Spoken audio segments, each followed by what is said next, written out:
Hello, welcome back guys.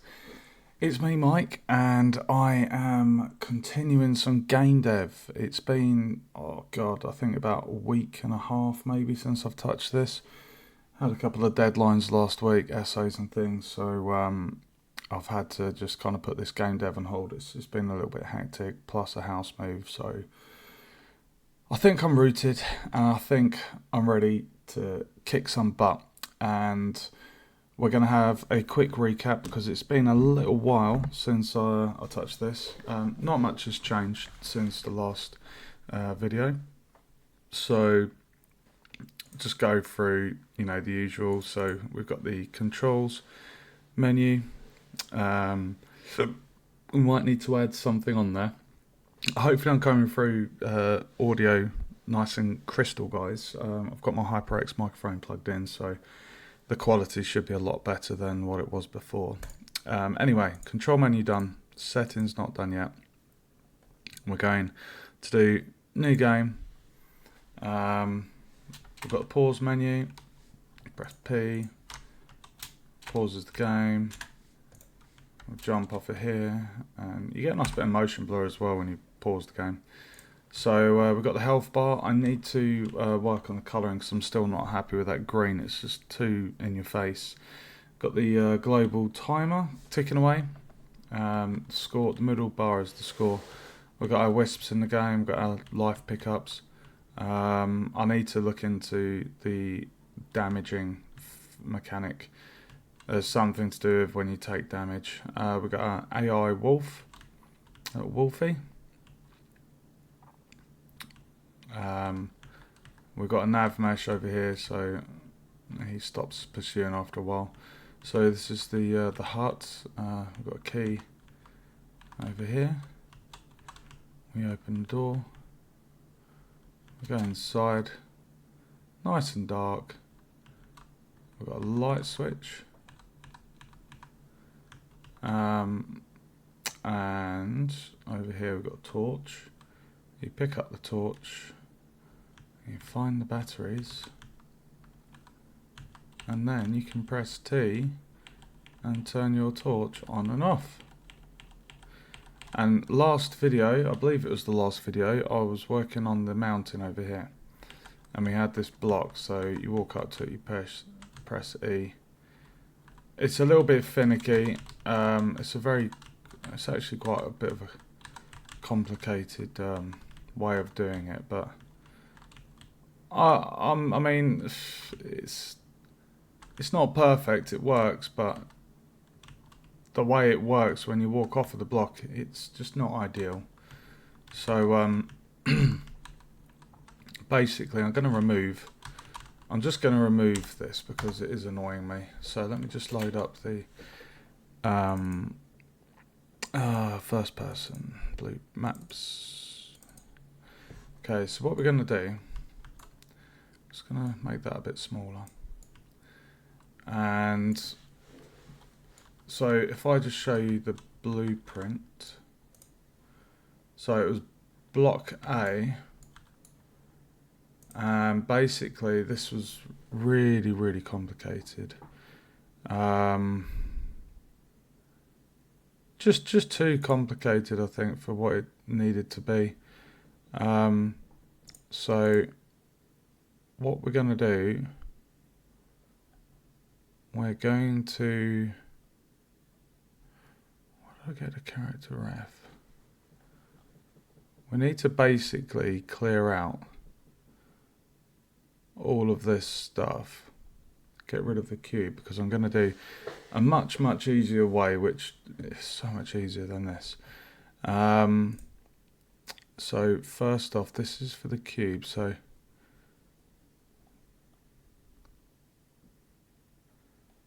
my god, there's so much stuff. I'm going to have to go into my first person blueprint.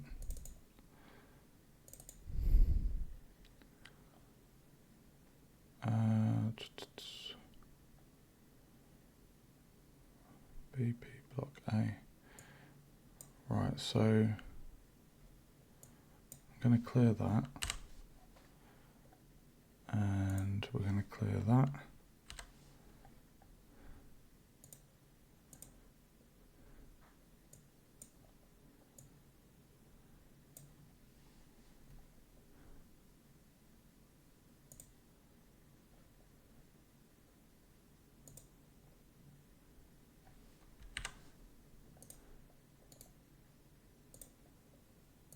Right, let's get rid of these.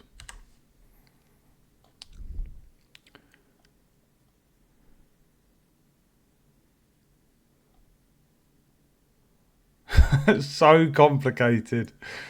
Oh my god. Right, okay. Welcome to the stream, guys. Am I coming through okay? Can you... is my voice okay? It's not too loud. Good to know, guys. Just drop a comment. Right, so what we're doing is we're clearing off all of this complicated nonsense because it is extremely overcomplicated. We're going to get rid of the macro for that. We're going to get rid of the interact. Oh, it won't let me get that. Okay. Interact. Why can't I get rid of that one then? Interact interface.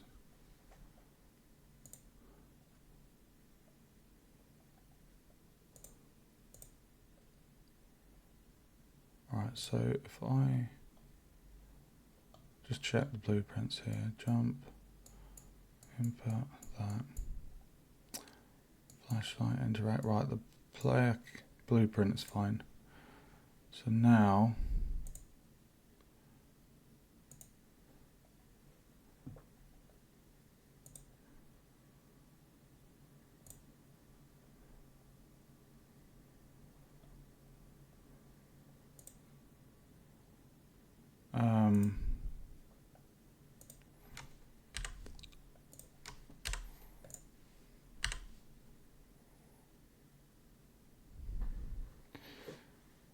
x-axis, y-axis.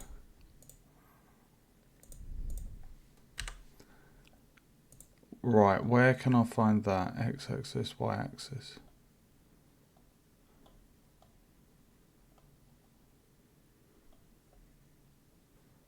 Where is that in use?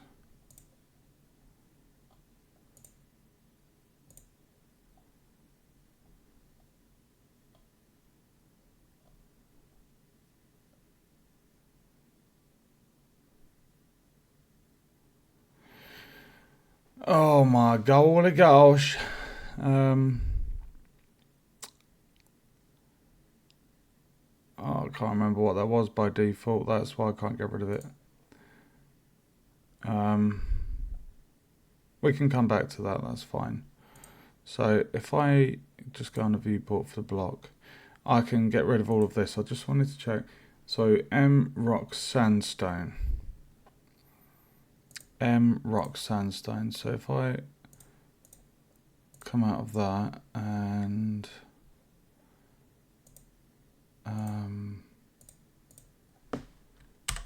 yes, okay, that's gone.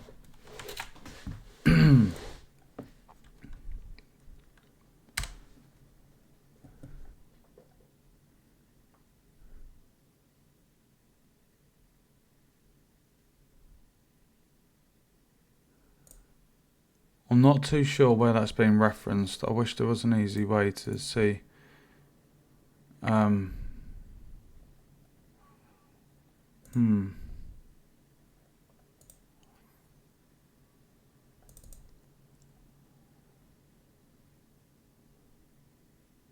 It's that interface I remember.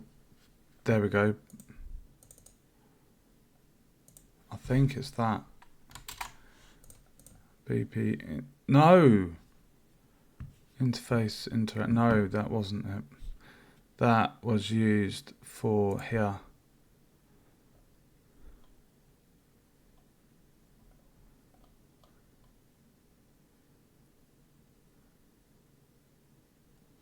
Yeah, because if I remember, I think it was in here.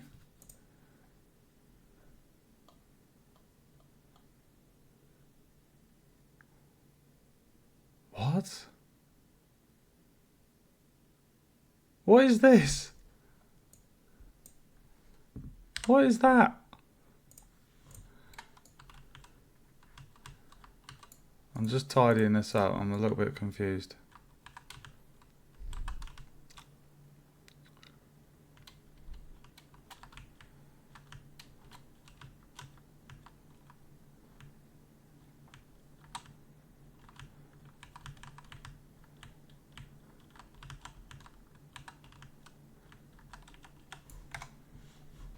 Okay. Right, so block A. Why am I getting a... There are references in the undo history, so the undo history will be... Some of the assets being deleted are still referenced in memory.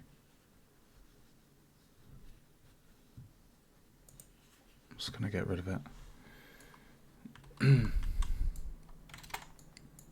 I'm actually going to brighten the world because it's really quite dark and it's annoying. So I'm just going to have it like that. That's just a bit more... I can cope more with that. It's, certain areas are just a bit too dark while I'm trying to sort out the mechanics.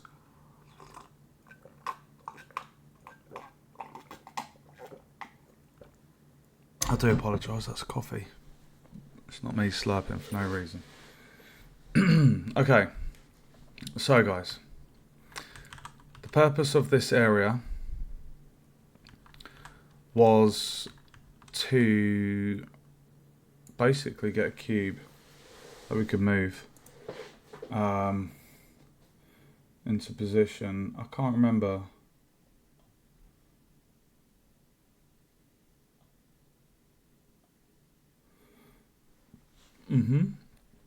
Okay.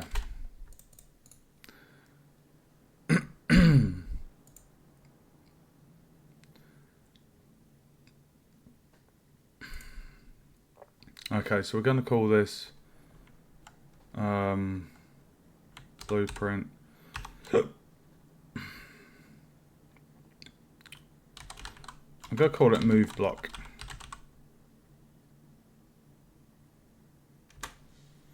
Or block move.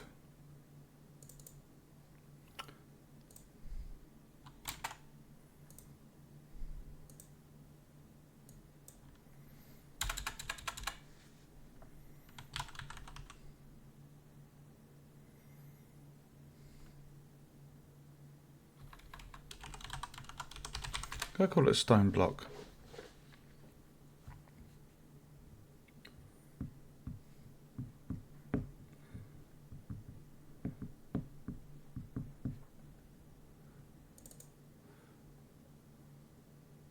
Hold on. Hold on.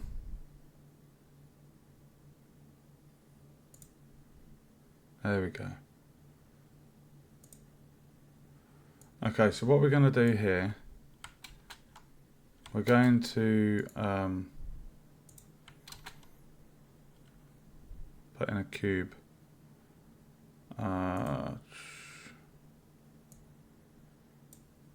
There we go. And then what I'm going to do, it's a bit of a nightmare really. We've got the block there. We're actually going to put this on here. Now if you hold down V when you're dragging an item, it snaps. Or it should snap.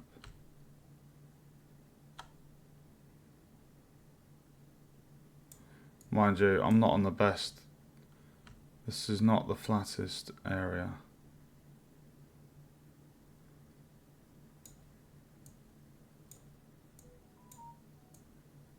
Dude.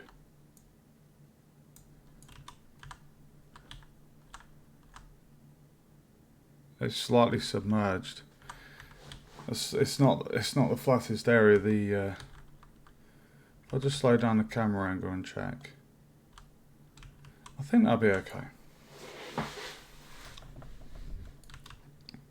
I'm actually just going to move it over here because I am. Right, so what we need to do first, we need to just change the texture to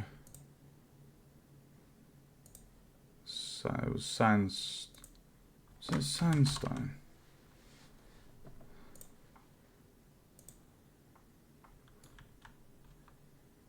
Yeah, I like that.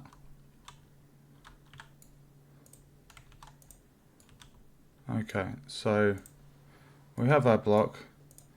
If we just test if we can, we want to be able to jump on it.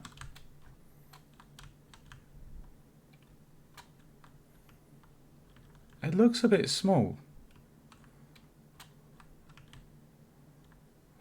Look, it looks so small. Okay, we're going to enlarge it a little bit. So I'm going to lock the scale and we're going to move it up to something a bit more. See if that's any better. And then if I try the vertices snapping, why is that not doing it?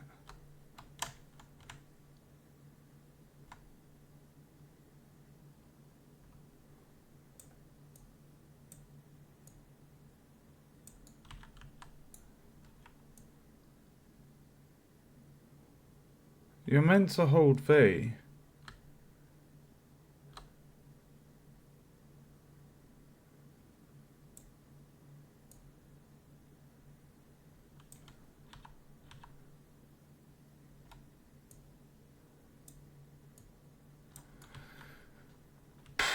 To be honest, I don't quite know what's going on here. I think that's level. And then we'll just test this, make sure we can. It's a little bit too high, so we need to shrink that down. So I'll put that 1.4.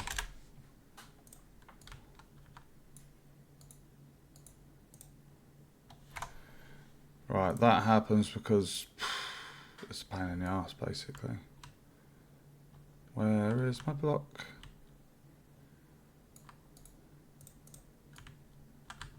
Right, can we jump? No, it's still too high. Okay, let's do 1.3.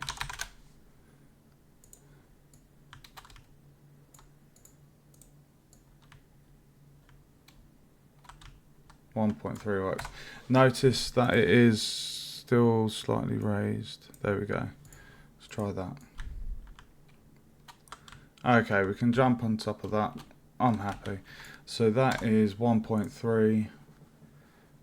Now what we need to do, so we've got the blueprint for the cube, we have the texture, we have the cube in the viewport. So what we need to do, in the details menu over this side, we need to go to physics, simulate physics, and this will make it movable. There we go. So obviously we don't want a massive concrete block to, you know, rotate like that. So what you need to do is you need to go in and it was locking constraints. So the rotation, we're going to lock the rotation. So all we're going to be able to do is to move it up, forwards, backwards, left and right. If we were to lock the position, it literally wouldn't move. So we're stopping it from rotating, basically.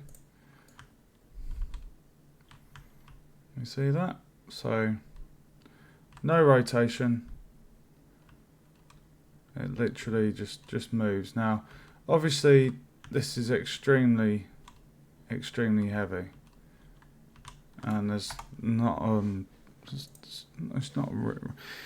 it doesn't feel realistic, I think is the word. So let's compile and save all.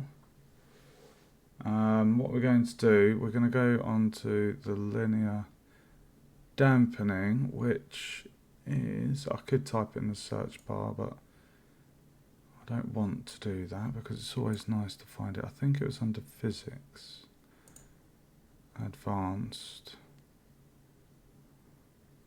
There we go, linear dampening's up here. So I believe that is to drag force added to reduce linear movement. So we'll just test that. Still a little bit heavy. So what we're going to do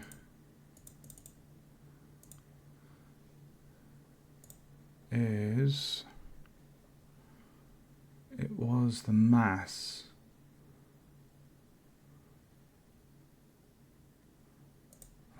I'm pretty sure it was that one. Let me just check 1 second, guys.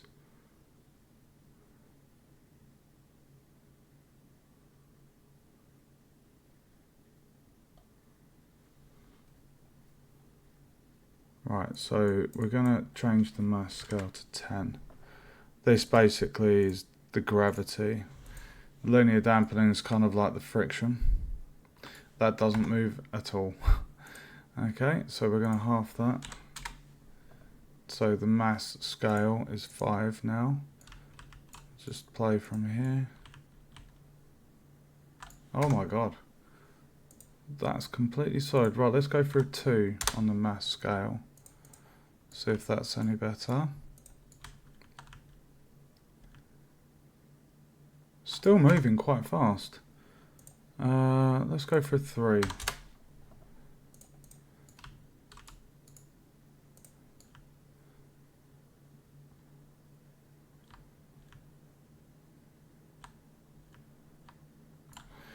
It feels too slippy slidey after you've moved it. A block that heavy wouldn't do that in real life.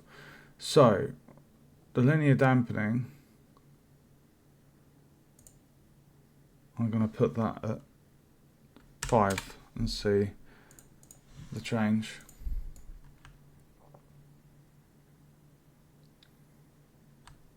That's more like it.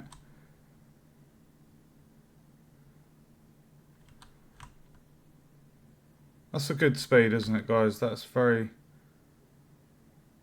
Tomb Raider 1, that.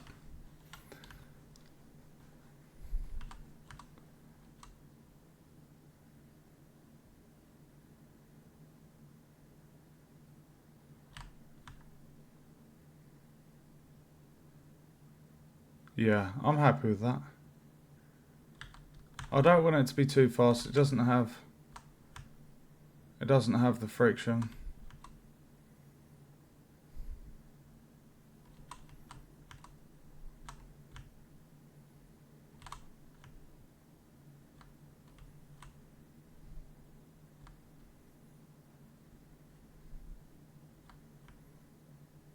So sorry, I'm just watching the grid lines. Okay, so we've removed the finicky, nightmarishly overcomplicated way of interacting with the cube and done this very simple method. So what we're going to do now, we're going to put this cube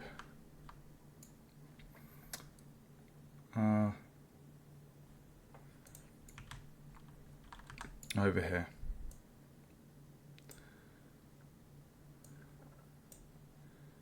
And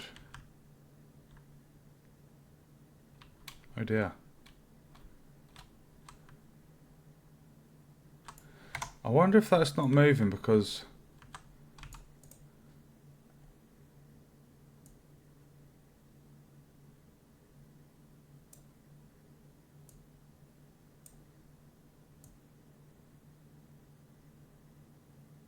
you can see that white line. Where there's that very faint white line. Oh, fucking hell. Such a pain in the arse that is. Let's try that again. It's not wanting to move, is it? Yeah, oh I see. Look, you see this patch of ground here. That is why we're having a bit of bother. So I'm just going to raise it up.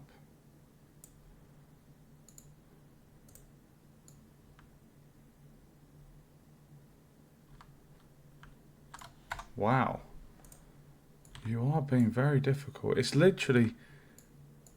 Yeah, this floor is a real pain. Let's try that.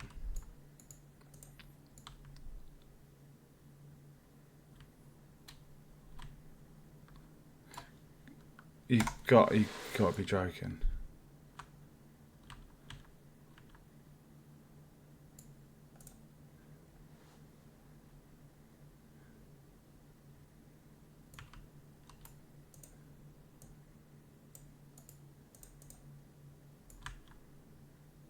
I wonder why. I know there's a tiny bit of a bumpy patch, but why, oh why, would the block...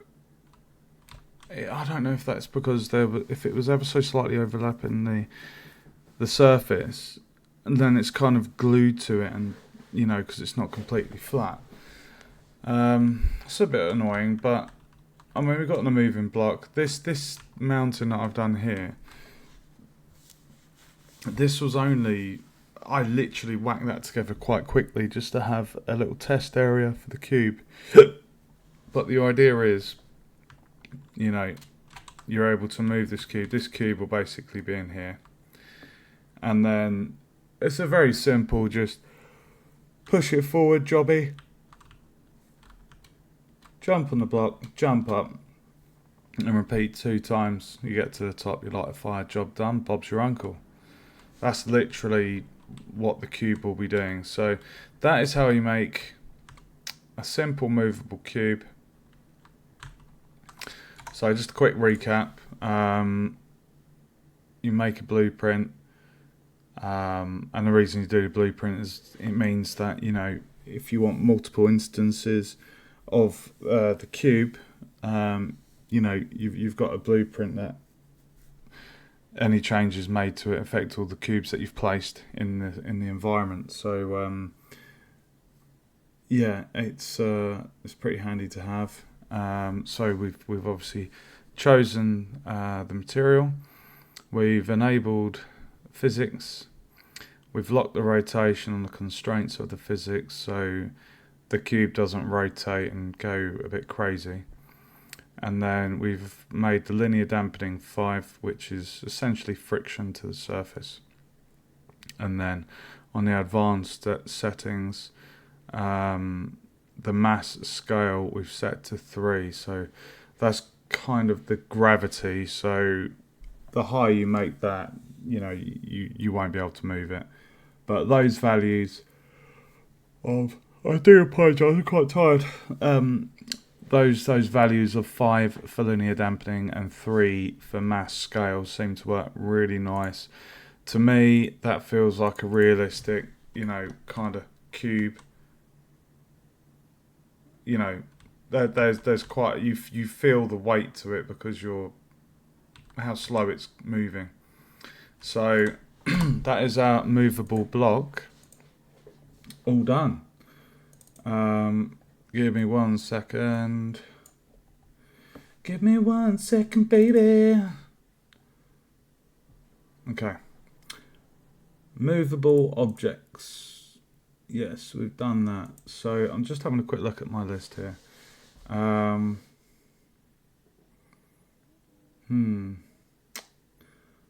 got moving hazards. Let's do lifting objects. So I did the lifting objects this Monday actually. So essentially with the moving objects, we're going to have this it's kind of like a cave area.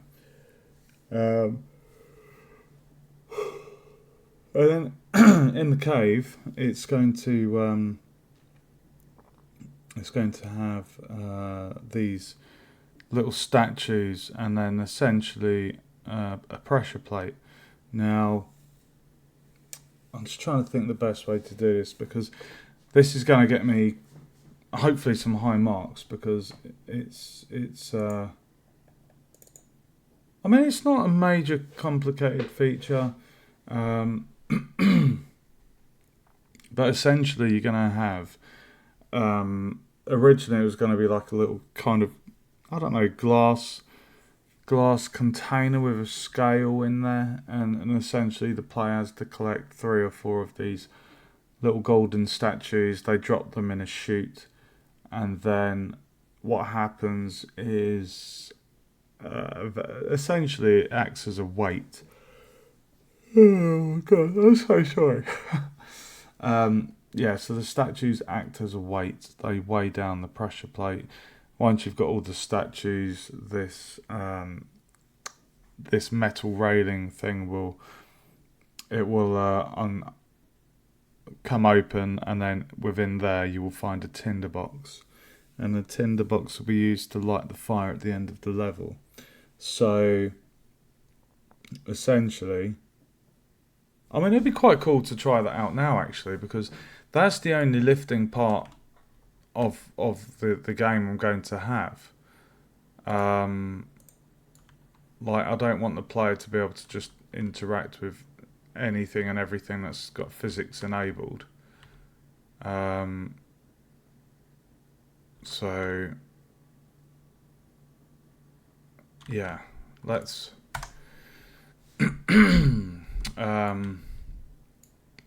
I'll tell you what, let's have a look at my assets. I was going to make a really simple cage, but if I've got an asset that can be done in its place, used in its place, that'd be so much easier. So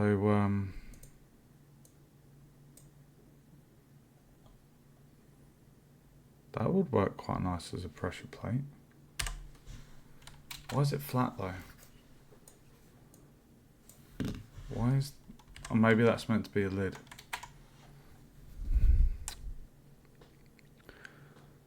So I'm pretty sure the Inca statue... There it is. This one. That's the statue we're going to use.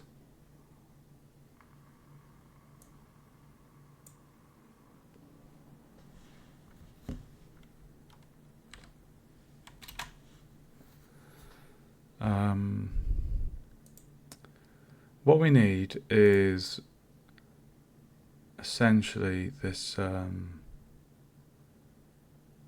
is it? It's a like a metal grate, a gate. I'm pretty sure there would have been something in the dungeon pack, but I essentially cleared out everything because I only needed the key. I very much doubt there's going to be something in here. I very much doubt it.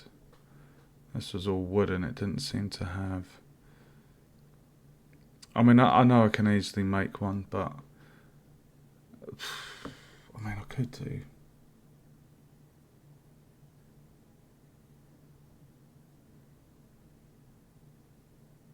Yeah, okay, oh, you know what, it's easy enough, isn't it?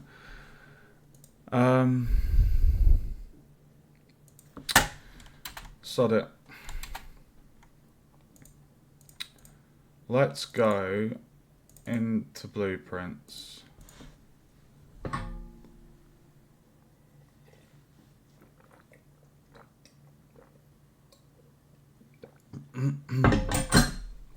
Oh, why is that on Be Right Back? I'm sorry guys, I've only just noticed. I hope that wasn't on there for a while.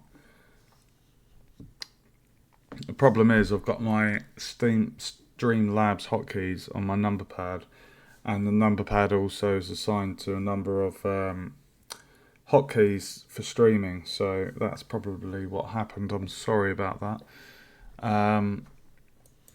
Now, what have we got? Let me just have a look.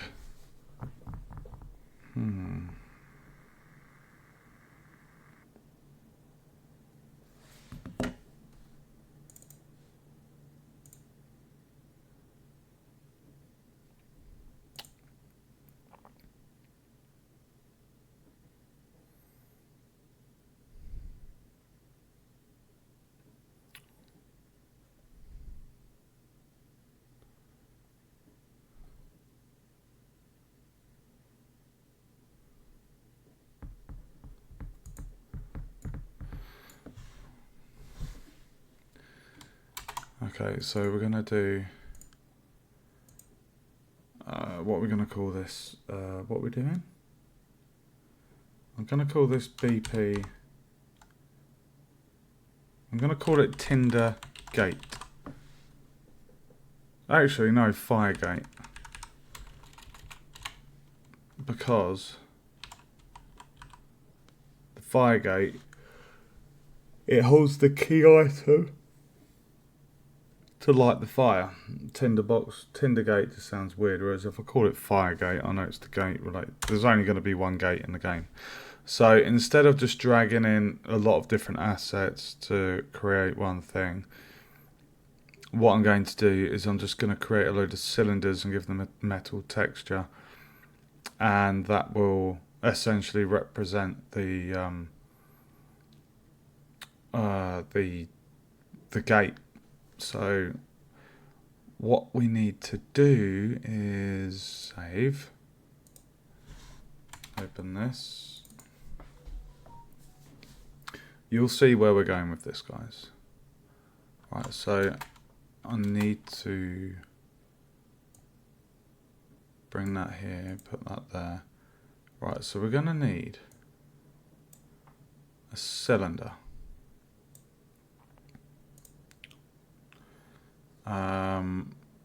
We don't want to lock the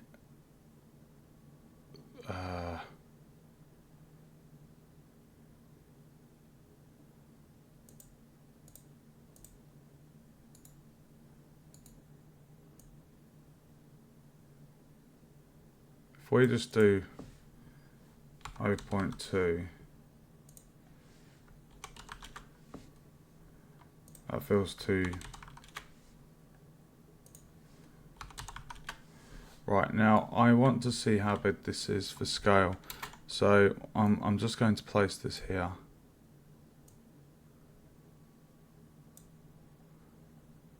And I'm going to make the scale .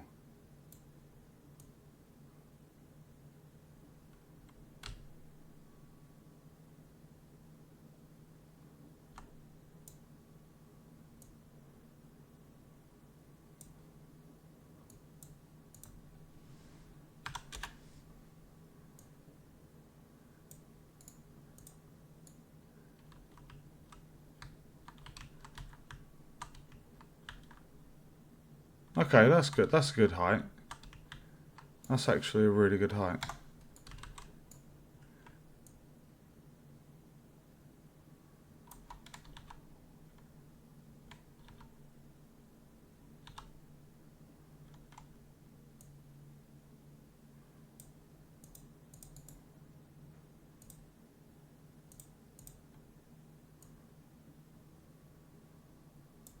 That's 3.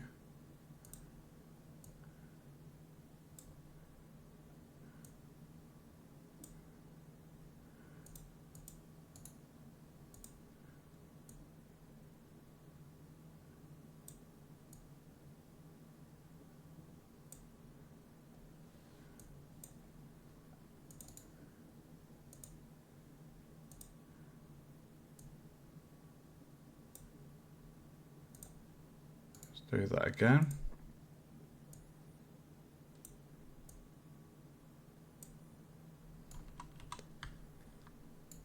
And we'll do it one more time.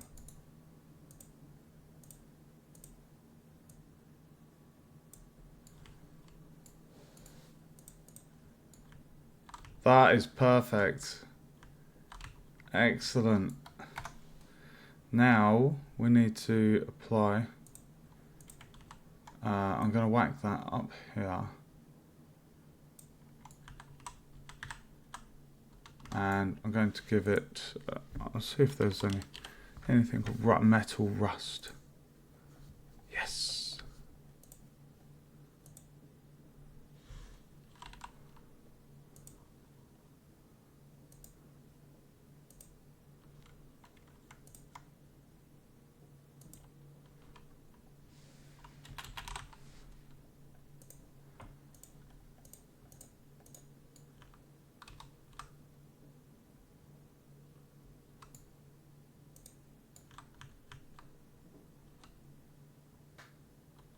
It looks more wooden than it does rusty, but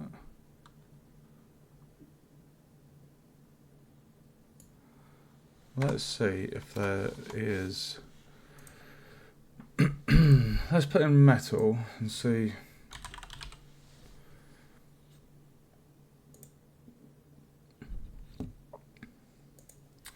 So it's in a cave. You got to think it's going to have a bit of water damage, a bit of rust.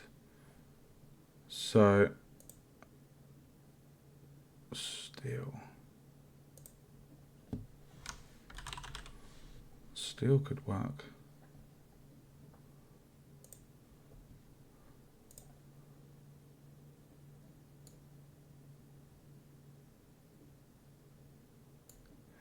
Okay, we'll go for steel.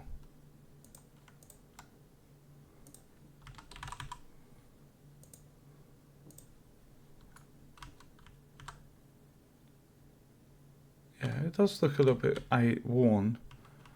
Okay, so this is our kind of prison thing, which is going to have the tinderbox. So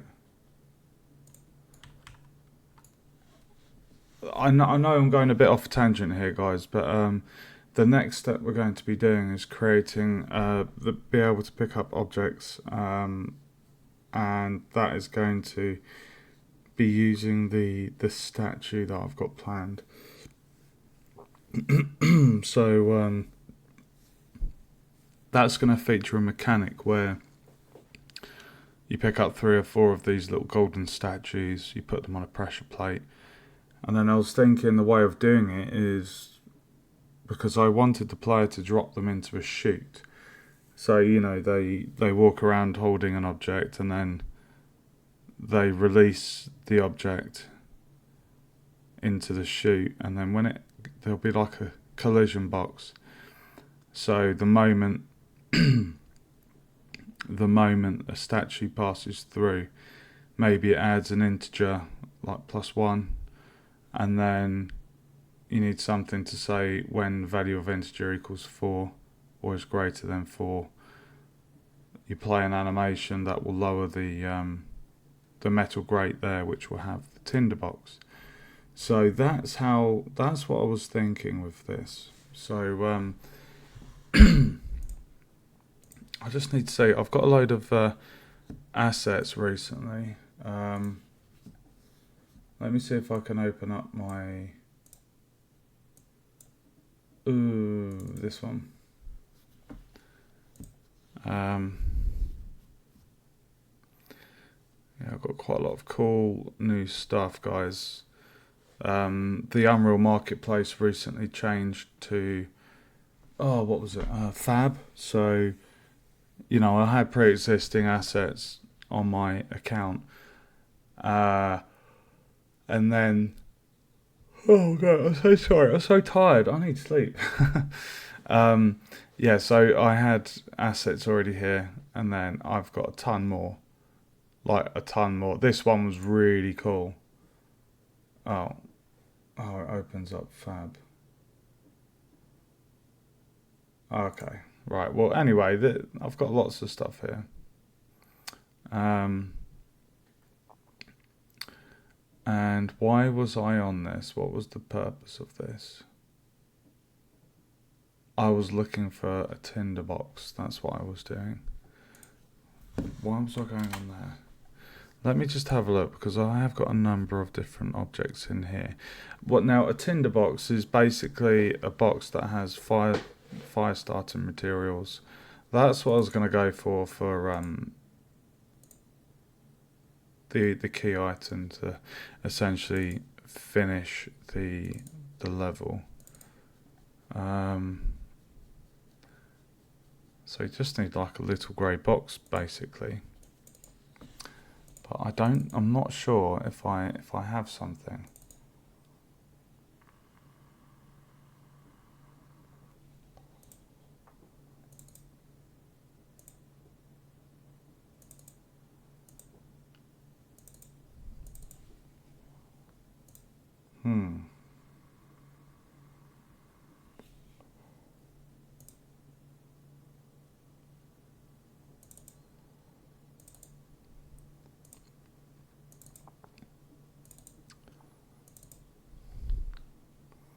Even if it's a large asset, we can always shrink it down.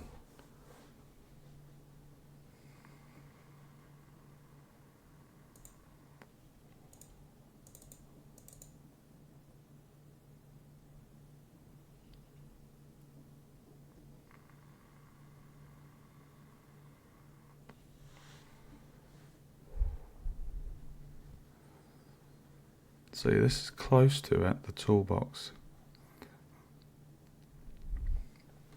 It's kind of close. Let me just look up a tinderbox.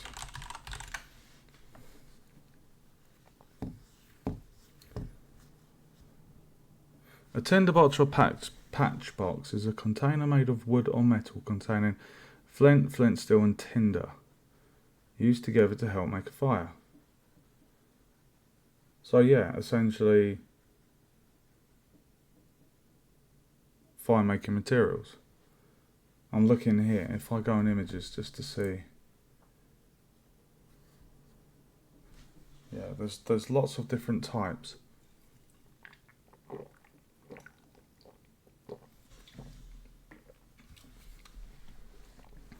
There's circular ones, rectangular ones with a beveled edge, just rectangular.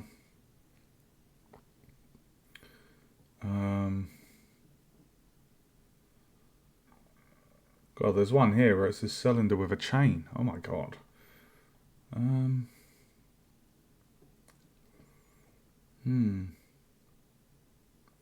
So basically, a tiny little box. That's what we're looking for. I mean, what is that?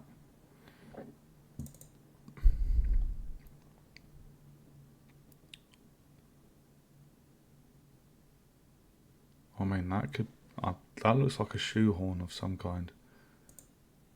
I don't think that's a suitable asset.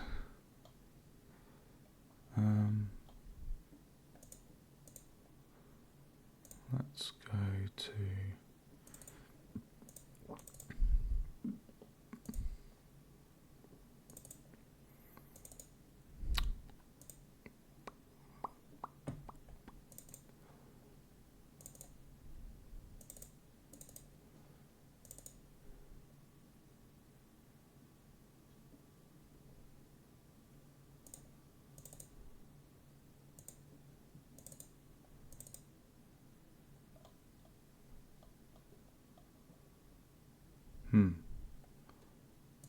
Okay, I might need to... Oh god, there's so much stuff.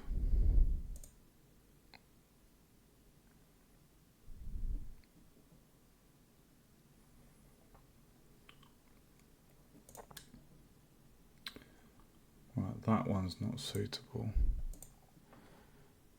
Right, this is opening up on my second monitor, so I'm just gonna have a look. We need a little box. Armory house construction.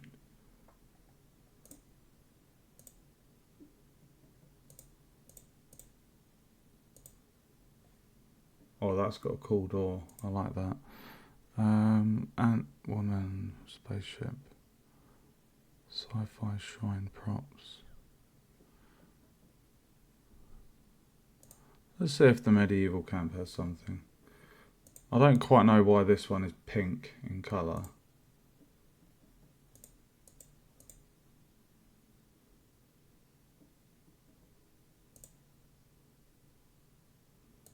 Like I say, I just need a tiny box. Travel supplies. I wonder if that would be suitable.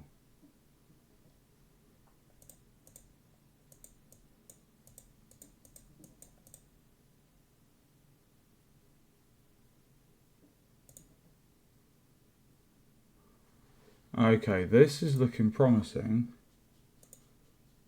It has lanterns, suitcases.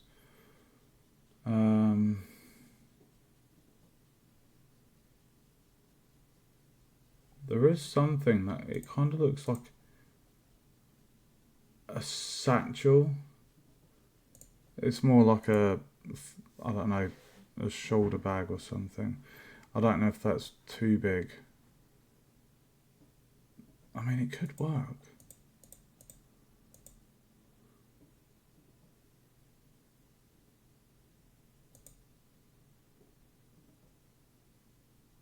It could work. I feel like we're close. So that one was this one. If I click on the town,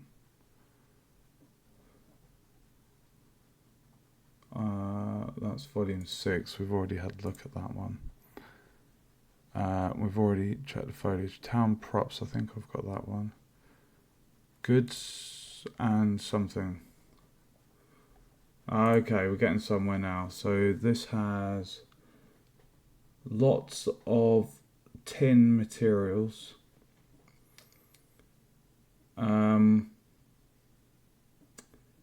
Glass jars, beakers, pans,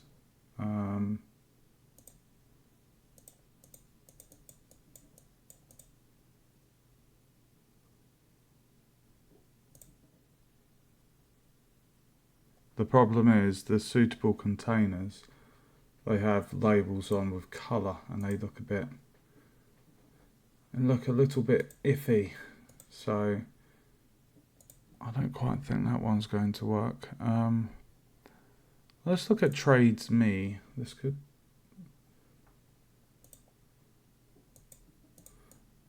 that's really large.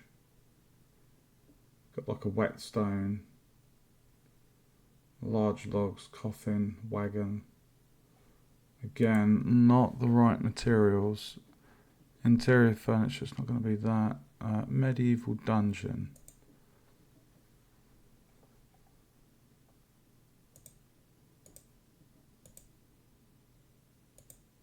This one has got a lot going for it.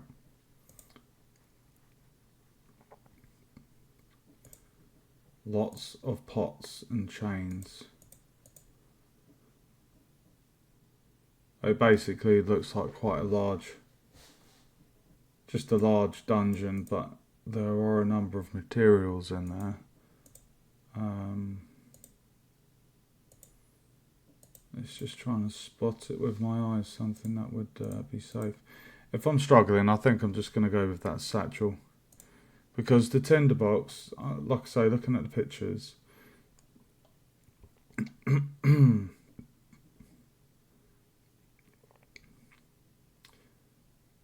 like the tinderbox can be wooden or metal. So that was the dungeon, low poly thingy, low poly market pack. Let's have a look at this one.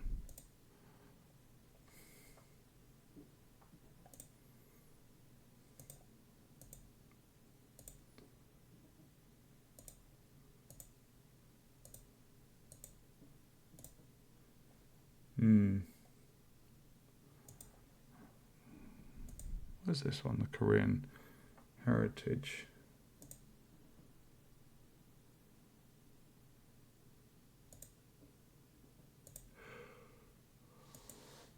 Oh, what is that?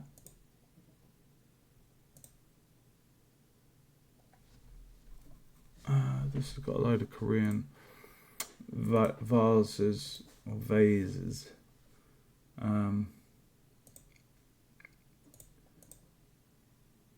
There's some really cool statues here.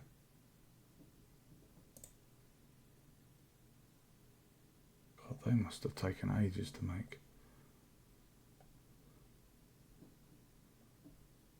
I'm going to close that one. Where was I?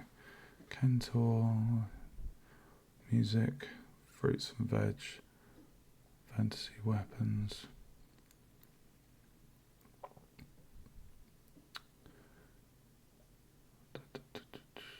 Cave ruins.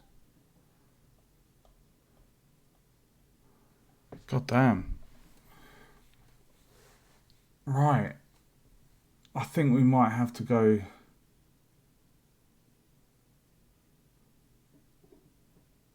I feel like we might potentially have to go for the satchel, you know.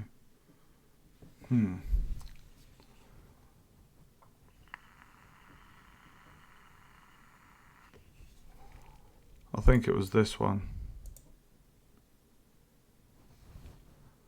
Yes, it was. Right, add to project.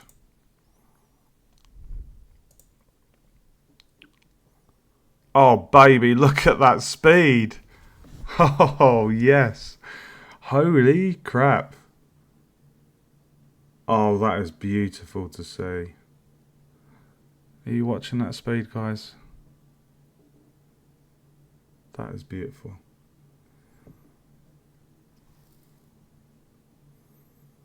I think what I'll do is I'll get the mechanic put in the game for picking up and lifting objects. We'll get that done, and then I think I'm going to call it a night because I'm really struggling. I'm tired and my diabetes has played up a bit today, so it's been a little bit of a pain in the arse.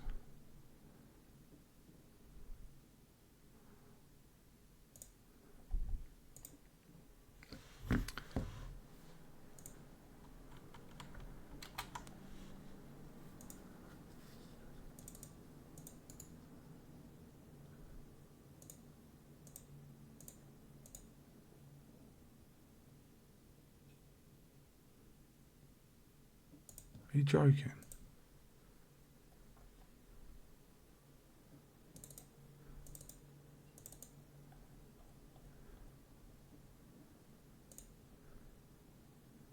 I wonder if that's because I'm actually in it. Let me just come out quickly.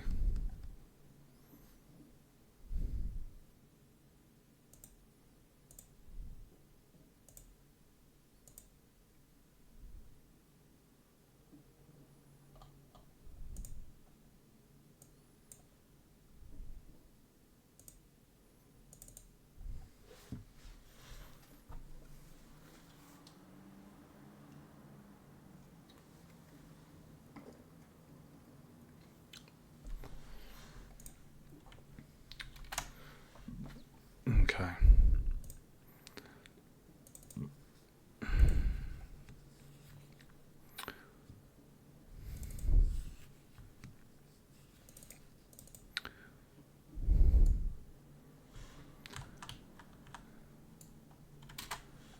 Okay, let's go and have a look. Old West.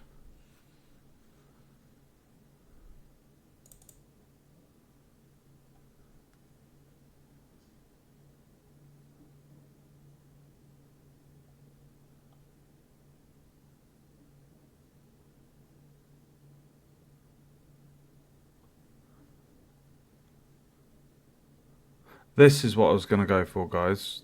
This satchel. I think that's quite a good one. So let me just, I'm going to quickly do, oh God, there's too many folders here.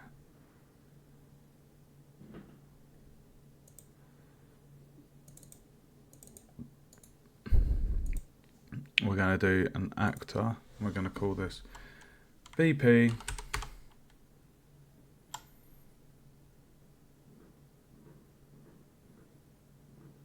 Tinderbox. Open that. I'm just going to move that off screen for a second. Old West, baby. Why are people setting off fireworks at 11:30 at night?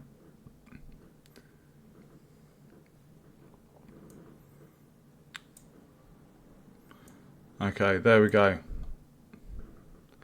We have our satchel. Satchel. So if I just come out of here, tinderbox.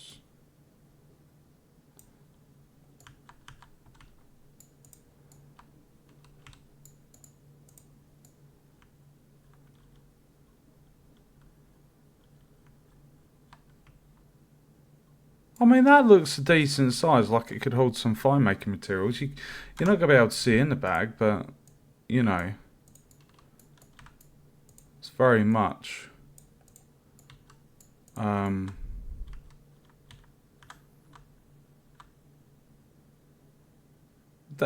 could definitely have some fire making materials.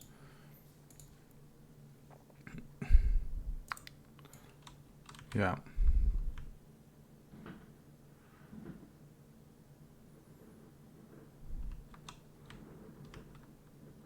And then we would have the animation go down.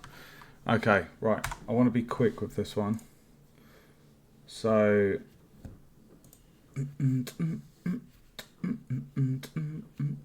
bear with me.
Oh wow, we've got 4 viewers. Hey Aaron, welcome, welcome.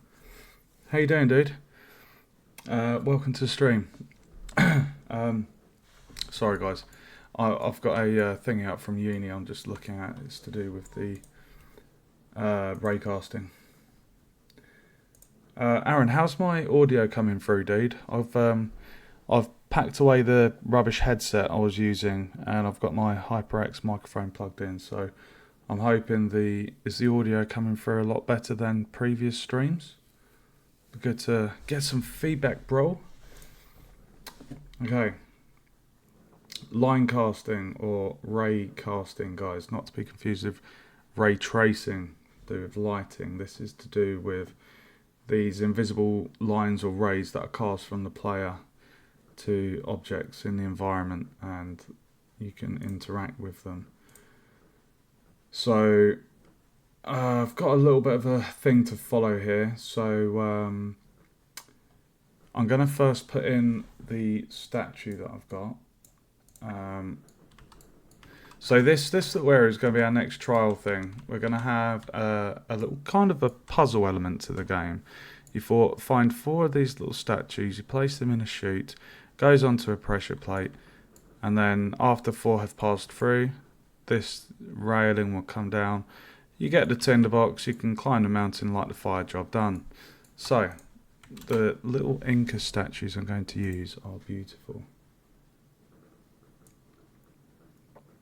Oh, good to hear. I'll watch the stream back after I've stopped streaming. I'm basically going to just quickly follow this thing for adding in the ray casting or line tracing. And once I've done that, I'm going to shoot off to bed because I'm quite tired, very tired today. So, but tomorrow I'm going to do probably about 10 hours of game dev. So I'm going to be covering lots of stuff tomorrow. Might do some environment stuff. I want to do some pitfall traps, moving traps. Possibly, hopefully, start on the scoring mechanic of the game. I'm hoping. But yeah, sorry to hear you're having problems with your internet, dude. Right, let me get my thingy. So I think it was under ancient treasures. And now this asset is really, really, really, really awesome. It really reminds me of Tomb Raider, like artifacts that you can get in the game, you know? It's a really cool looking statue. Look at that. Really cool. It's like an Inca style statue. It's beautiful. It's a bit too big though. So what we're gonna do is I feel like is SM statue enough. I feel like we need to make. I feel like I'm gonna make a blueprint for this. So let me just go into first person blueprints, and this is just going to be called BP for blueprint.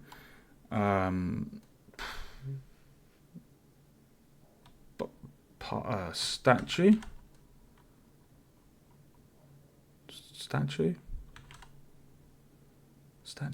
artifact, relic, BP relic. There we go, baby. Okay, so I'm just going to bring this here and lower that down, and we're going to go into here and into the ancient treasures, meshes, and we're going to drag this into here. So by doing this as a blueprint instead of just dropping the static mesh in the environment, we can have our own little blueprint system with events and all sorts of stuff. It's just easier for objects that are interactable, you know, to have a nice blueprint for them. So there is our relic. I'm just gonna save the tinderbox thing. I'm quite happy with that tinderbox satchel because, yeah, it's just cool. Okay, so what we're going to do, we're going to go into our blueprint folder and we're going to drop in the relic. Now, I'm going to go into the viewport and I'm just going to lower it because I'm not happy with its size, it's way too big. So if we lock the scale, we adjust all parameters at the same. I'm just going to shrink it down. Go for 0.4 and see how big that looks.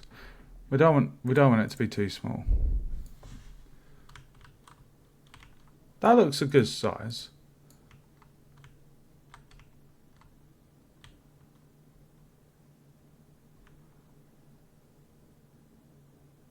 Yeah, I think that's a good size.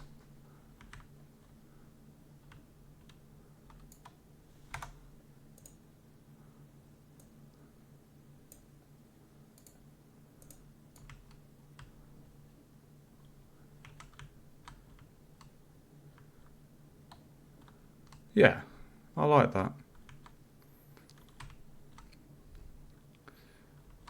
That's a good size. Okay. Right, so we have our relic. Now we do need to enable physics. So we go onto the details tab and we go down on the physics tab and we select simulate physics. Okay. And what will happen if we run into that? It should move. Oh, this look, it's the possessed relic. Oh, that's so funny. I really don't know why. Where did that? Oh my god! It went all the way over there. It's a bit of a crazy relic, this one.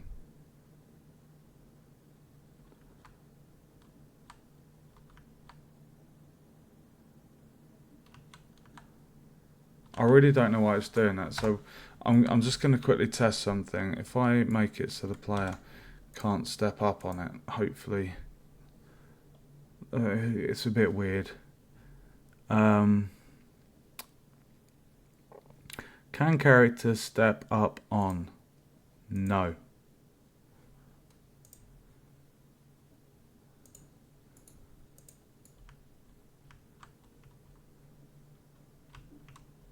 Dude, where's that just gone?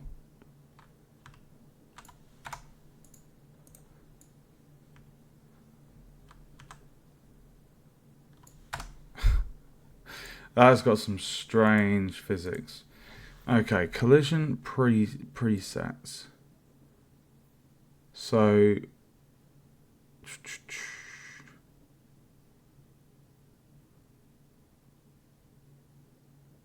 if I say pawn,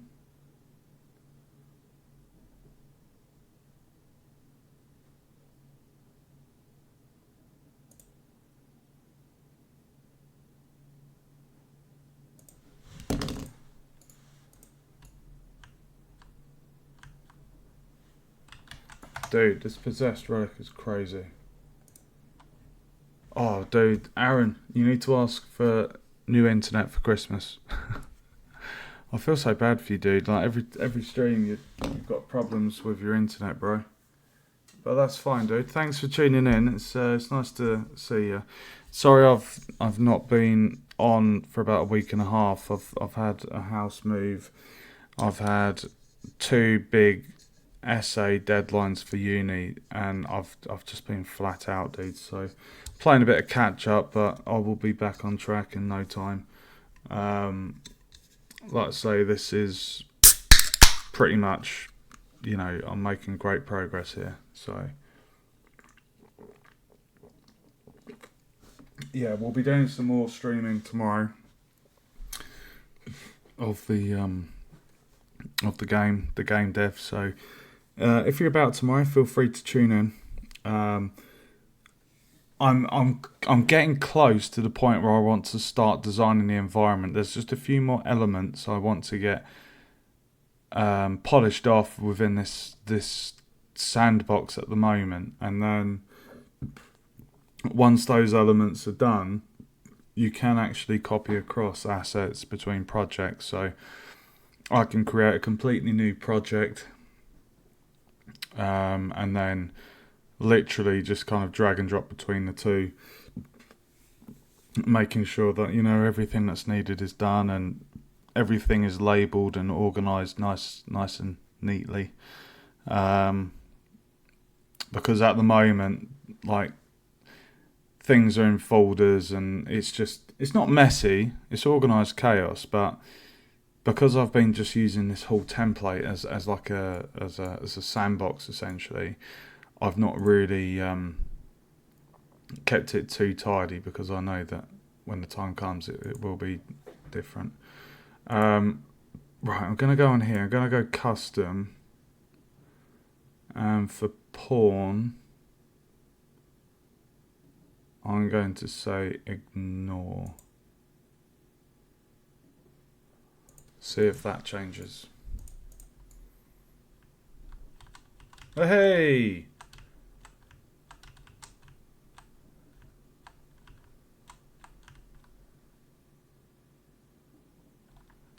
Okay.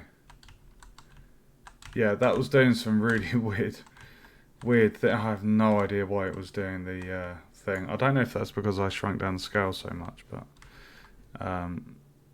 right, we've made it so physics are enabled. I wonder actually, if I was to move the block over there, would the block be able to move the relic? Because this is a static mesh and it's not the player. I'm just going to test this.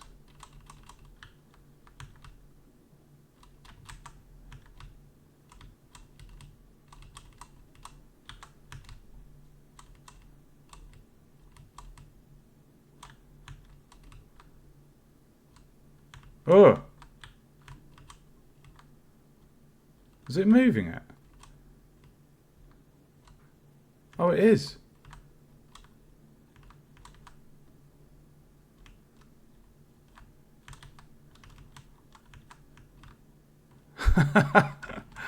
Awesome. Awesome. Okay, right. Now, the fun stuff. So, we've enabled physics on the relic. Right, so what we're doing now, I'm going to have to add another section into the controls, I think, for this. God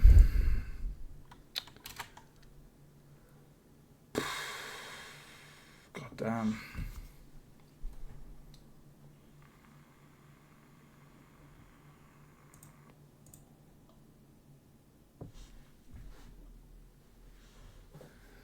Right, so we need the blueprint for the first person player.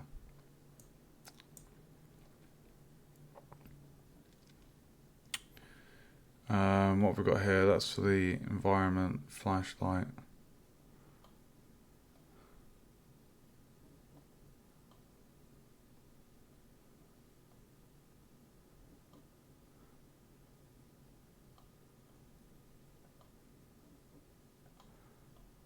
I think I'm going to put this here.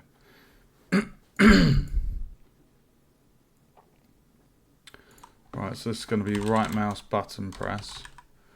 I can change this if I choose to, but this is basically going to be for interacting or picking up objects. So on right mouse button pressed, off of the execute pin, we're going to do line trace by channel. Okay. And then we're going to get first person camera. And then get world location.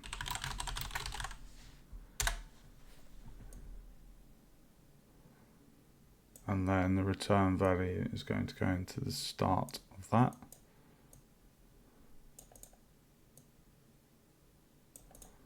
Okay. So this tells the computer where the line will start.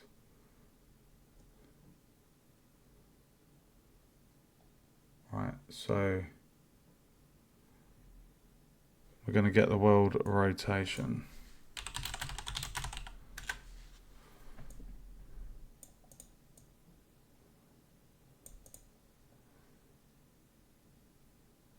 I think I need to move this back here. Get world rotation, and then from the return value pin, find get forward vector.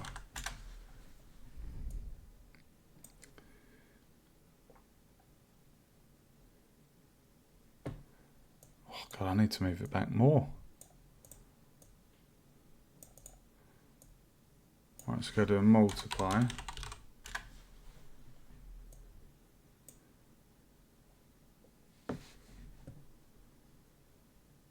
So get world rotation, get forward vector, multiply.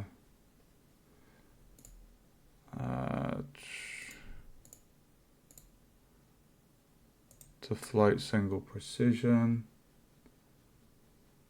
And we're going to put this to 250. Oh, dude. It's a little bit annoying having that hotkey clash with the key buttons for Unreal. Okay, so from the multiply pin, return value is going to be an add, operator add.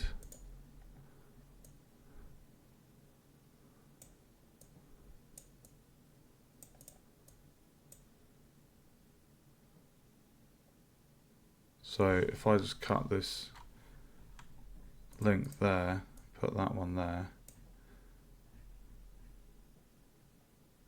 and then that one there,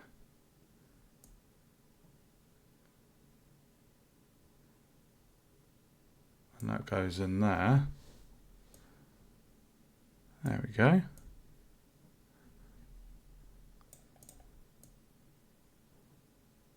That looks pretty, nice and neat.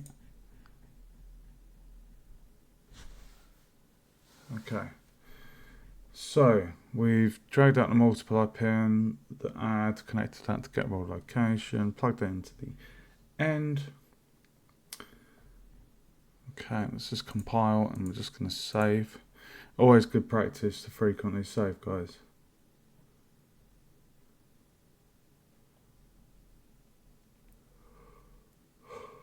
Okay, so now we're going to have a branch.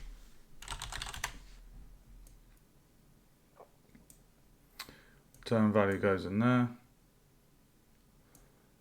Break hit results. Boom. Extend.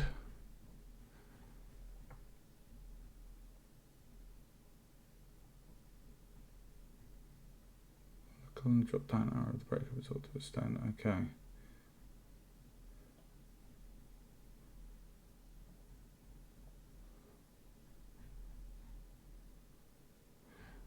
Okay, so I think we're adding a physics handle.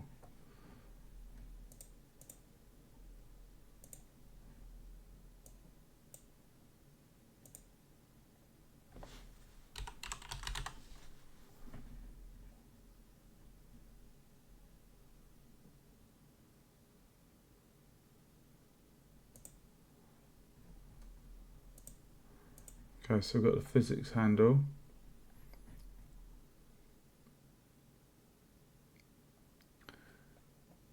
I'm going to drop that in there.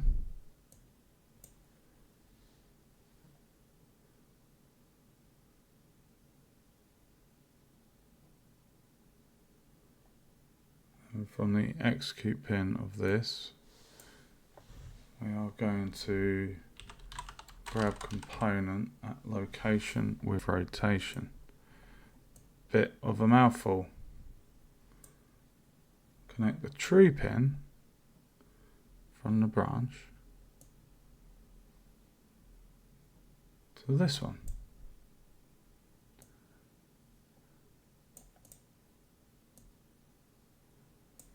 Okay. Then we need to connect the hit component pin.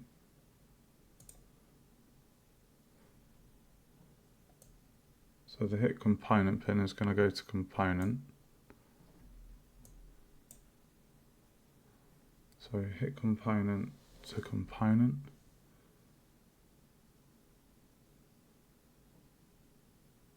So what this does is whatever the line trace hits, it will grab, providing it's got physics enabled. So from the hit component pin, we need to get the world location.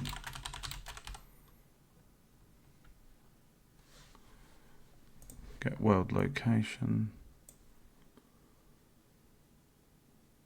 Return pin.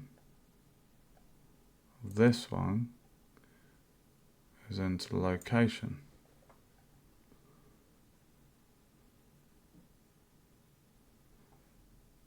Compile.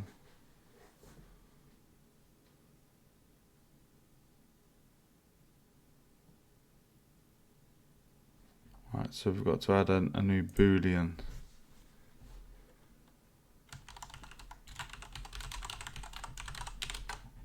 So we're going to have that as is holding object.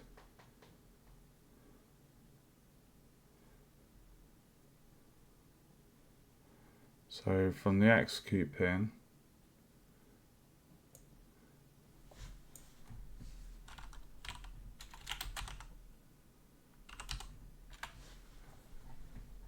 so the boolean we've just made, we're going to set that to true. So when we pick something up, it's true. It registers that we're holding an object. And then we've got the release option now. So if we go onto the release pin of, so when you press the right mouse button, you're picking up an object, and then when you release the right mouse button, you're dropping it. That's what we're doing here. So we're going to add a branch.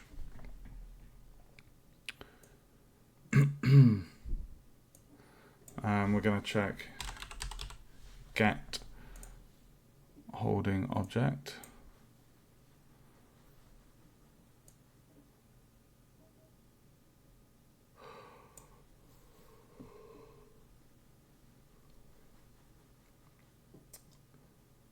So if it's true,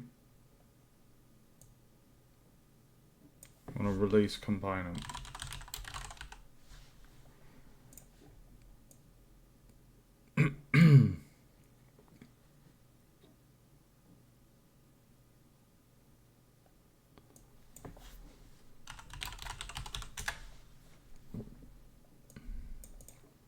Okay, so that's basically saying when we are holding the right mouse button, the boolean registers as holding an object. When we release the right mouse button, yeah, we basically release it. So save all.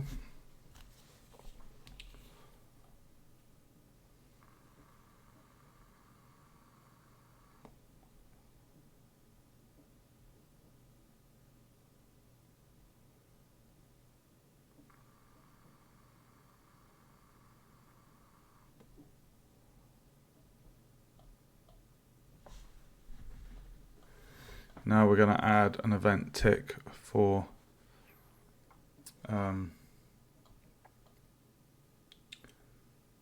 bear with me.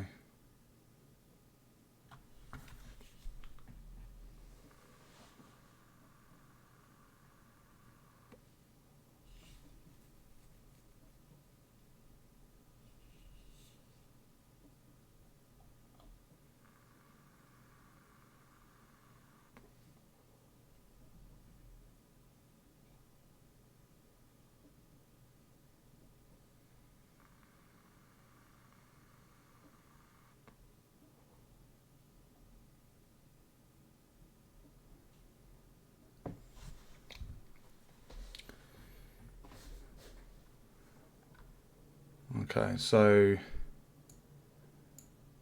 it's quite a big blueprint, as you can see. This whole section. I think I've made it nice and neat, but it's quite a lot going on there. So we're going to add an event tick now. Okay. We're going to add a branch.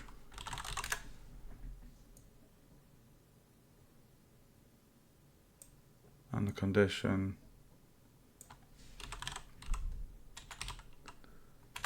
We're going to find out if they're holding an object.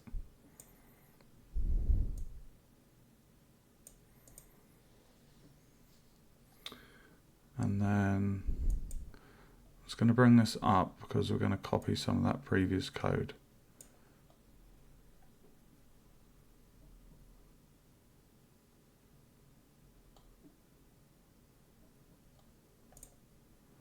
So if they are, we're going to set target location physics handle.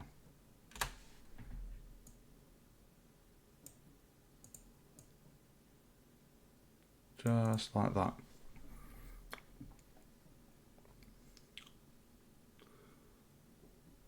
And then we're basically going to copy this stuff here.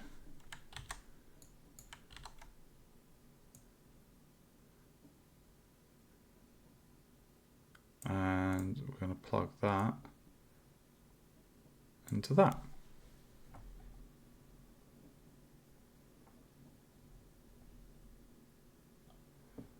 And if I compile, save all, I should now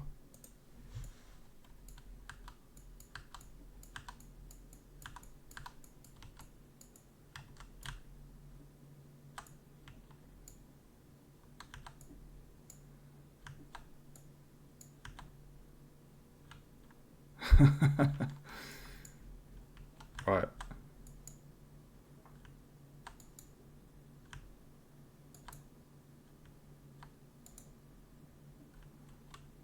Why am I not picking up the Inca statue? Oh, I am. I don't like how far that is. That's too far a distance. So let's go in here and change that to, I'm going to try 150. So this is basically the distance from the player to the object of what they're interacting with. So let's see if that works any better.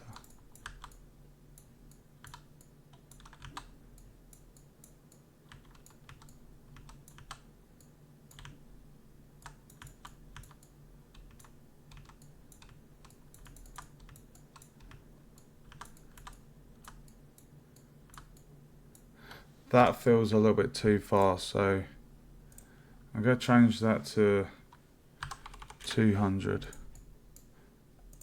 And the same here, reflect the value. Compile.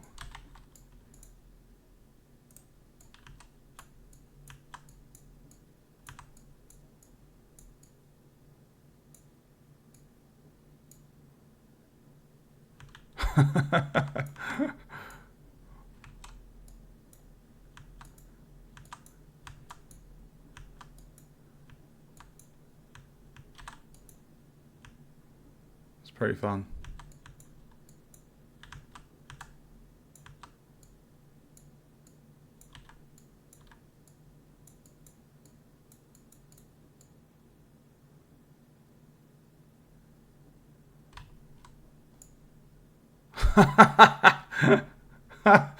Jesus, that went flying. Oh my god. Let's try that again.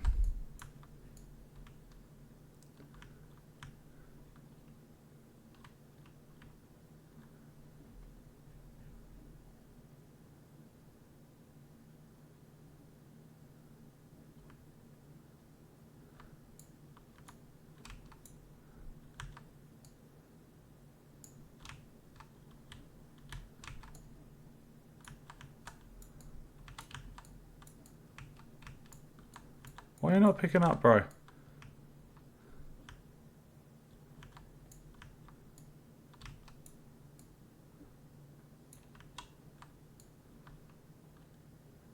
There we have it. Our right mouse click picks up. I think this is just a bloody awkward shape, this one. If it was spherical, it might be a bit easier.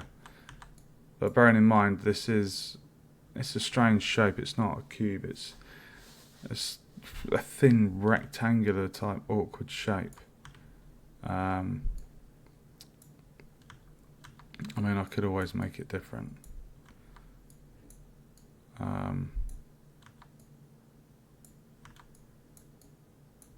I mean, it would be cool to see, like, if you could... I mean, if you were to add a glow to the object that the line trace is hitting, so the player knows, like, you know, you're... Because at the moment, I'm touching it, and the only thing I can tell if I'm holding it is if it moves ever so slightly. Like, we've turned off the ability for the character to walk over it and ping it around because it was just going all weird. So, but yeah, it does the job. It's an awkward bugger. Okay, and that is line tracing or ray casting. So we've done two changes. Hour and 34 that's taken. So obviously we cleared out the really overcomplicated method for what we were doing in the last stream for this cube, and we've replaced it with a much easier mechanic where we just just walk into the cube, basically. And we've just added in our little Inca relic. We can interact with physics enabled objects. Now, the one thing I want to do, because I don't want the player picking up a cube and being Superman or Hulk, so somewhere within this code I need to basically say what do I need to say? I basically need to say something along the lines of oh, hold on.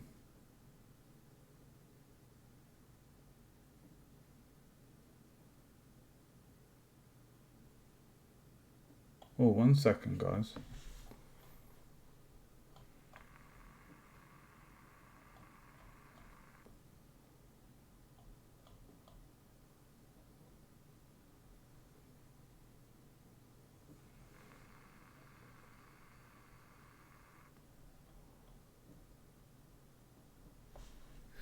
Yeah, so basically, sorry, I got a bit distracted there. What we need to do in here, we need to add something to say I guess in here, the line trace. I think it will basically be in between the branch. It's going to kind of be almost... I don't think it'd be a sequence. I think it would be straight after the execute pin of the branch to say if the actor has tag, then you would grab the component, because you don't want the player picking up everything that's got physics enabled. So I think that's what we need to figure out next stream. I will be streaming tomorrow. Like I say, guys, we've made two big things here.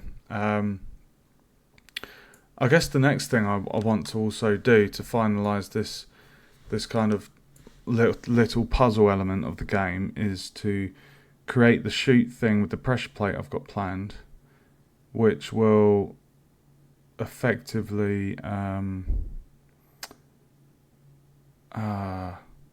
release the gate. It will make the gate go into the floor or go into the ceiling. I think going down would be much better actually. But we can cross that bridge another day. So I'm happy with today's progress. It's pretty cool. Just a quick recap again. We've got the moving block. It's got quite a lot of mass and linear dampening, so it moves at a realistic speed. And we have the option to play around with physics enabled objects. So yeah, it's pretty cool.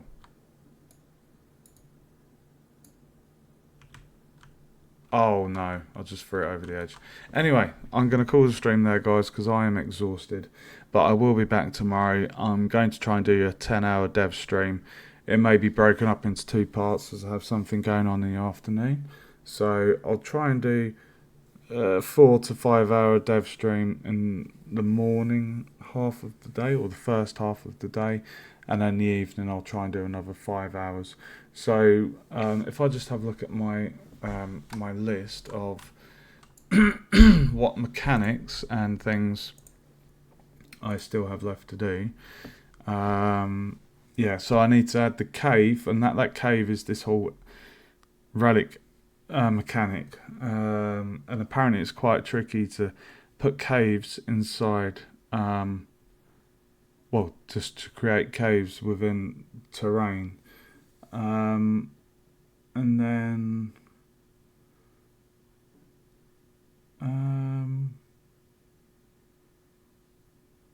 yeah, I've got to do the options screen. I've got an end screen as well. Player def. Lifting objects. Now I would say that is what we've just done here, is lifting objects.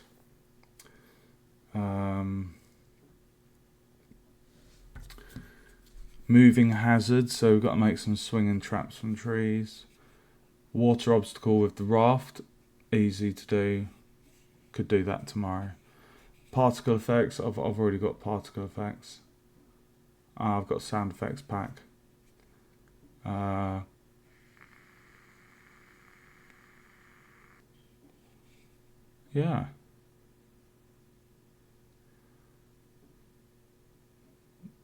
Yeah, it's going really good. It doesn't feel like I've got that much left to do on this actually, going by my list. So yeah, I think tomorrow we'll do a water obstacle with a raft. We'll do some moving traps, which will be suspended. That'll be pretty fun. So moving traps, water obstacle with a raft, and then some more work on the relic. So yeah, I'm going to call it there. Thank you very much for joining me tonight. I hope you've enjoyed it. Found it a little bit educational. It's always good. It's good to be back into it now. I'm not going to lie, I didn't have any motivation earlier. I don't know why. I think I'm just extremely tired, but I'm glad that I forced myself. And yeah, because like I say, we've got so many different elements in here, and once I'm happy with how things are going, I can then create a new world and literally migrate bits across at a time and make sure it's implemented correctly with no errors, and just, you know, make it really streamlined and efficient.